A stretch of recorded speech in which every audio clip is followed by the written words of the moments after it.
Our story begins in 586 BC. Jerusalem falls into the army. It falls to the army of Babylon. The temple is destroyed. The city burns. And thousands of Israelites were taken into exile. This moment, known as Babylonian exile, changes Jewish history forever.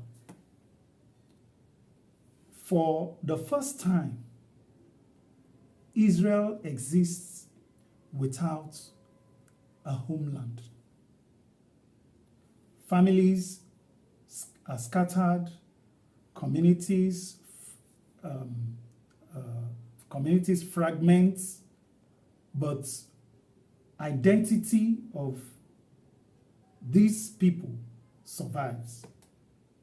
This exile does something else. It creates migration. Not all Israelites, return to Jerusalem later. Many of them, after the migration and after the exile, so many migrated into other places. So not all Israelites returned to Jerusalem later after the King Cyrus asked them to go back. But many settled permanently outside the land. And this is where Africa enters the story. By 500 BC, Jewish communities already exist in Egypt. At Elephantine, Jewish soldiers guard Egypt's southern border. They write letters, they build temples, they marry locally, and so on and so forth. But later, Jewish communities spread across North Africa, to Libya, to Tunisia, to Morocco. These are not myths. These are not fabricated stories. These are things that actually happened. They are documented by Roman and Greek writers. Africa is not a footnote in Jewish history. Africa, it's part of it. So you may want to ask, but North Africa is not West Africa. So how do these stories travel south?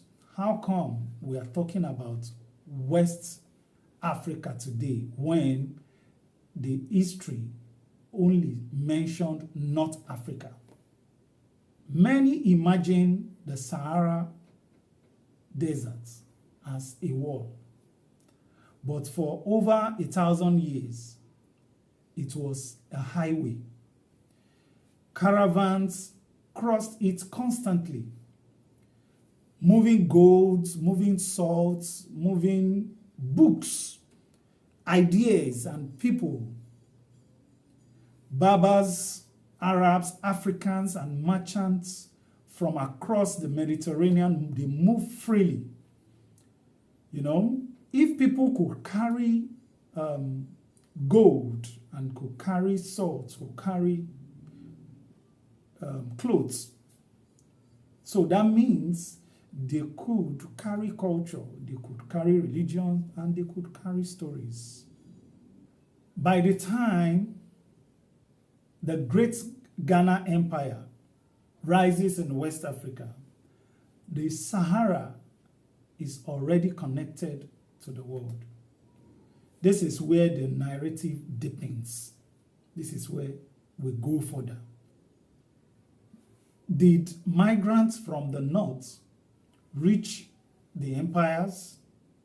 Did Jewish communities exist among them? And how did later generation interpret their past? In my next video, I will return to the moment that started it all, the destruction of Jerusalem, because to understand the journey, we must understand the exile.